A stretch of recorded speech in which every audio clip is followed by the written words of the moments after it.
Tohu-bohu de bon matin. Une histoire pour les petits enfants qui n'ont pas très envie d'aller à l'école, ainsi que leurs parents. Tristan se réveille. Il ouvre un œil, puis l'autre. Il fait encore tout noir. Mais il n'a plus du tout envie de dormir. Il préférerait largement jouer aux voitures. Alors, il lève un à un les membres de sa bande de peluches, tout ramolli-mollo au fond de leur gros sommeil. L'ours Alain, le raton Simon, la Pinette, Polaire, l'ours, Lama le lama, la tortue Gloria, Patou le tigre et tous les autres.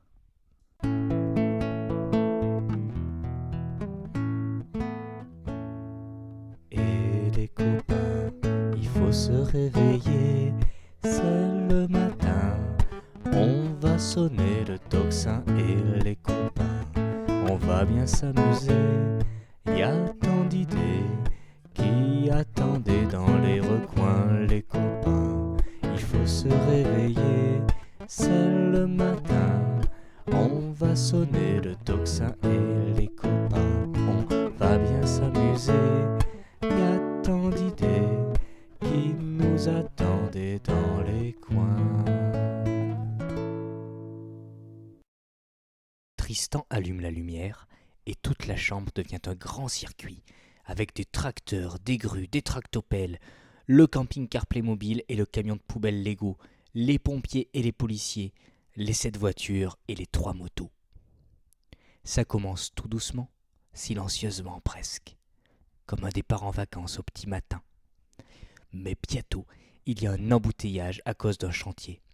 Alors les voitures klaxonnent, la décapotable rouge s'impatiente, elle veut sauter par-dessus la camionnette jaune, et alors crac, ça fait un gros bazar, surtout quand les pompiers arrivent pour sauver tout le monde.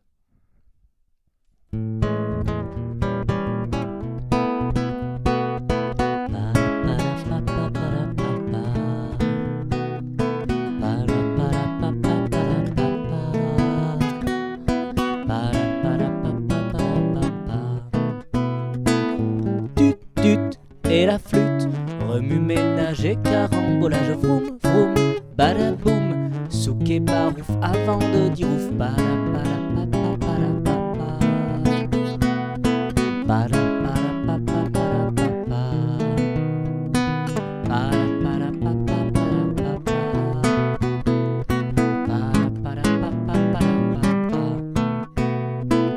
Ramdam, quel vacarme, tohu-bohu dans toutes les rues, pimpon, gros klaxon, drôle d'histoire, fracas et gyrophare.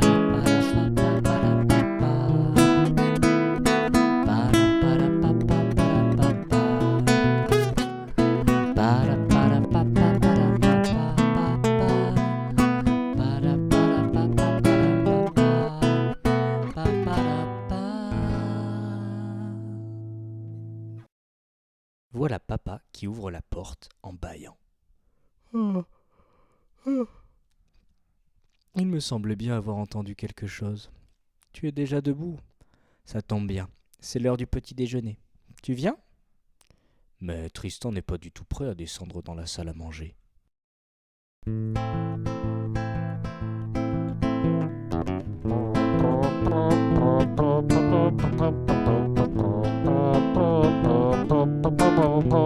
Je peux pas, papa, si je viens. Qui s'occupera des doudous câlins si je pars? Papa qui prend soin de Simon, Lama, la Pinette, Alain.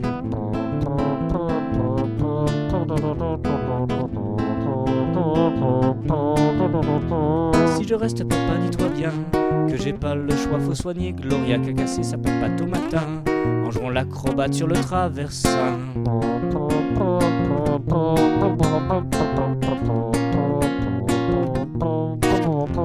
D'ailleurs on prépare une foire avec une fanfare et des clowns bizarres. Tu vas voir, on s'amusera bien. C'est la fête et ta galade, soin de soin. Papa se gratte la tête comme quelqu'un qui doit ruser. Après ça, il met du miel dans sa voix et le voilà qui susurre. Si tu veux, tu pourras manger le gentil pain au lait que tu n'avais pas terminé hier pour le goûter. Ouais. Je te suggère en second plat, dans la tasse Barbapapa, un chaud chocolat où tu tremperas une biscotte de ton choix. J'aime pas ça. Tu préfères des céréales? Je te remplirai 3 timbales. Trop banal. Oranges, pommes et kiwis, fraises, raisins, poires et kakis. Veux-tu ma salade de fruits? Jamais de la vie.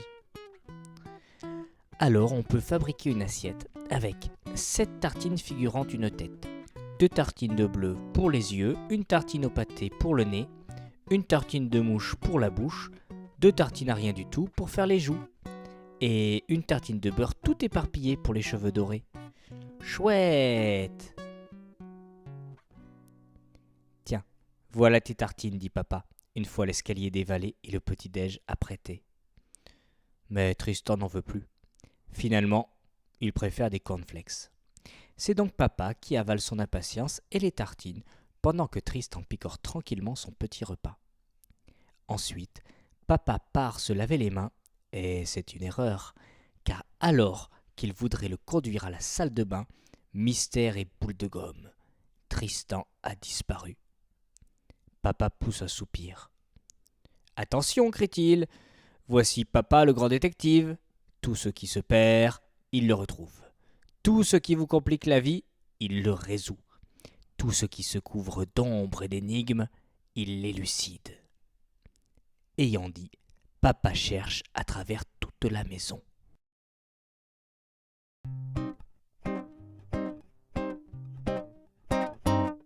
Derrière le bar, rien. Dans le placard, rien. Au fond de la baignoire, il n'y a qu'un lézard. Dessous la table, rien. Dessus l'armoire, rien. Au fond de la baignoire, toujours rien. À l'abri du rideau, pas l'ombre d'un marmot. À l'orée du jardin, pas trace d'un bambin. De l'autre côté du meuble au téléphone, ni sous l'évier, on ne trouve personne. Dessous la table, rien. Derrière l'armoire, rien. Au fond de la baignoire, toujours rien. Derrière le bar, rien. Dans le placard, rien. Au fond de la baignoire, il n'y a qu'un lézard. Dessous la table, rien. Dessus l'armoire, rien. Au fond de la baignoire, toujours rien. À l'abri du rideau, pas l'ombre d'un marmot. À l'orée du jardin, pas trace d'un bambin. De l'autre côté du meuble au téléphone, ni sous l'évier, on ne trouve personne. Dessous la table, rien. Derrière l'armoire, rien. Au fond de la baignoire, toujours rien. Tout à coup, papa entend un grand rire. C'est Tristan qui s'était remis au lit, sous son tas d'amis, les doudous. « Vite, dit papa, il faut faire son pipi, se laver et se brosser les dents. »« Papa, tu sais que je suis un chevalier en vrai ?»« D'accord, et alors ?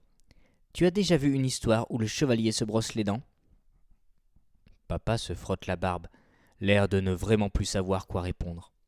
Ensuite, il se met à 4 pattes et il explique. « Si tu es un vrai chevalier, il faut que tu montes sur mon dos, car c'est moi le cheval du chevalier. » Et hop, Tristan saute sur le dos de papa. Les chevaliers sont si gentils qu'ils aident les vieilles mamies à traverser de rue en rue, même quand elles sont un peu barbues. Les chevaliers n'ont peur de rien, ni du chien des voisins, ni des vols de martiens, ni de l'aspirateur qui dévore sans cœur les jouets laissés en coin.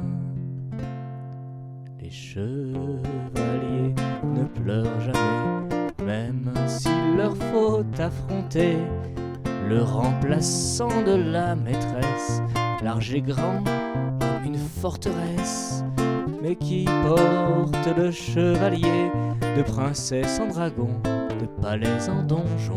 C'est la vieille bourrique que jamais le public ne pense à remercier.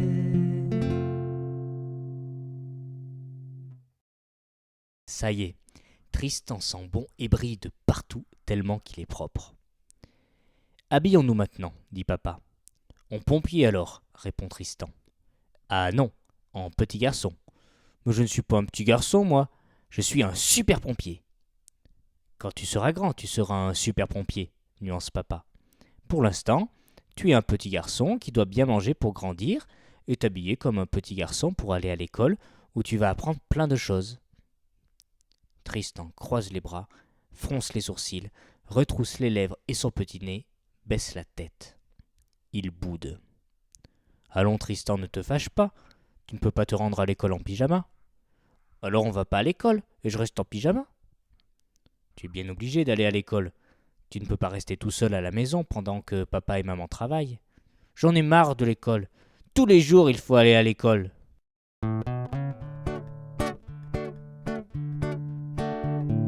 Non, non, je ne veux pas aller à l'école. L'odeur des craies et des cols, ça me donne le tournis. J'aimerais bien mieux profiter des jeux qui sont à la maison, plutôt que devoir apprendre à s'asseoir sans rime ni raison.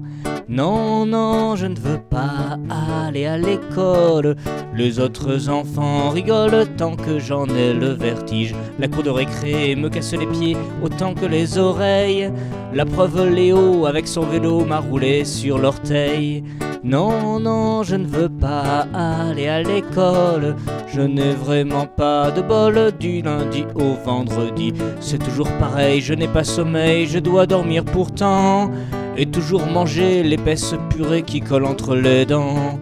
Non, non, je ne veux pas, non, non, je ne veux pas, non, non, je ne veux pas, allez, allez, à l'école pardi.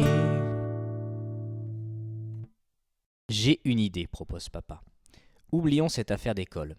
On dirait que tu es un aventurier et moi je serai ton copain, aventurier aussi.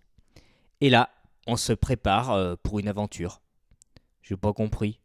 Oui, bon. Disons que nous allons partir à la recherche d'un animal très rare et très dangereux. C'est quoi comme animal? Un zourgouboulou. Est-ce que ça ressemble à un éléphant? Pas du tout. À un tigre? Pas davantage. À une araignée géante alors? Non plus. Ça existe même pas ton animal. Tu veux rigoler ou quoi? Il est comment alors? Grand et costaud, comme moi, avec 5 pattes griffues qui lui permettent de grimper aux arbres et de se battre contre les ours et contre les fauves, même quand ils essaient de le surprendre par derrière, vu que la 5e patte du zourgouboulou se situe dans son dos. Il a aussi un lainage violet sur tout le corps, avec des points rouges, comme un champignon vénéneux, des yeux brillants qui voient dans la nuit, et des dents pointues qui vont dans tous les sens. Il me fait peur, je veux pas aller me bagarrer contre lui.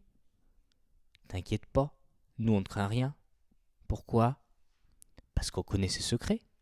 C'est quoi? D'abord, il adore la couleur bleue.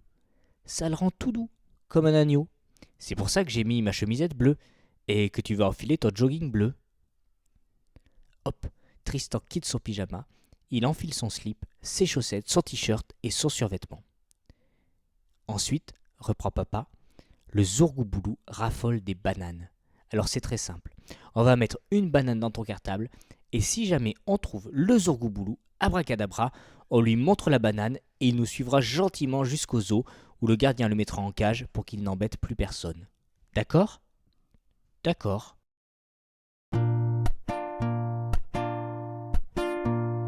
Zourgouboulou, prends garde à nous.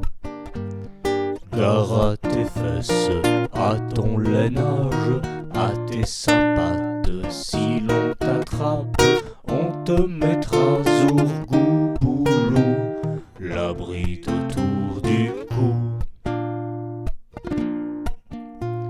Zourgouboulou, prends garde à nous.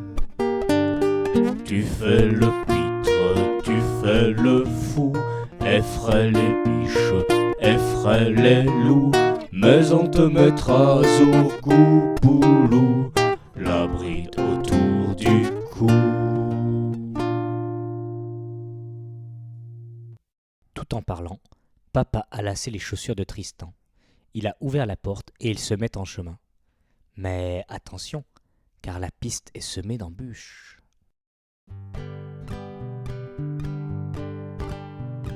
sur la route, évitons les pièges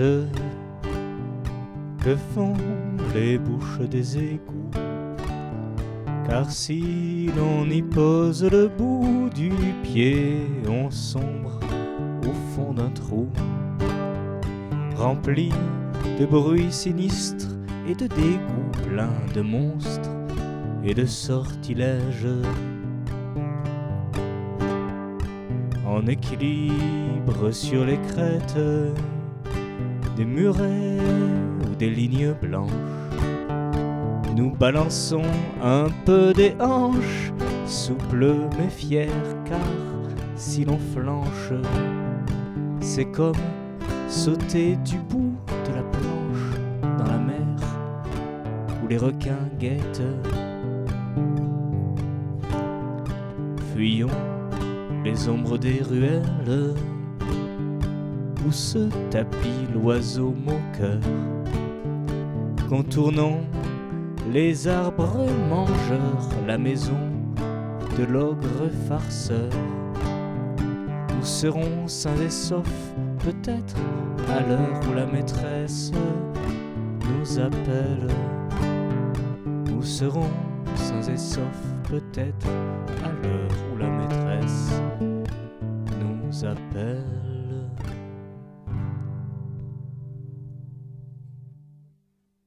Et voilà, pas à pas, peu à peu, on est arrivé à l'école. Juste au moment où la cloche sonne. Papa est fatigué, vidé, défait, miné, lessivé, décomposé. Et Tristan, le voilà qui se précipite au fond de la classe vers ses copains, Victor, Moussa, Louisio, ses copines Cécile, Camille et Daphné, et tous les autres. En une seconde, papa est déjà oublié. Pas un regard, pas un baiser. Croyez-vous qu'il soit triste ? Non, non. Voyez-le qui se précipite au dehors. Il court au travail, pour se reposer un petit peu, avant le soir.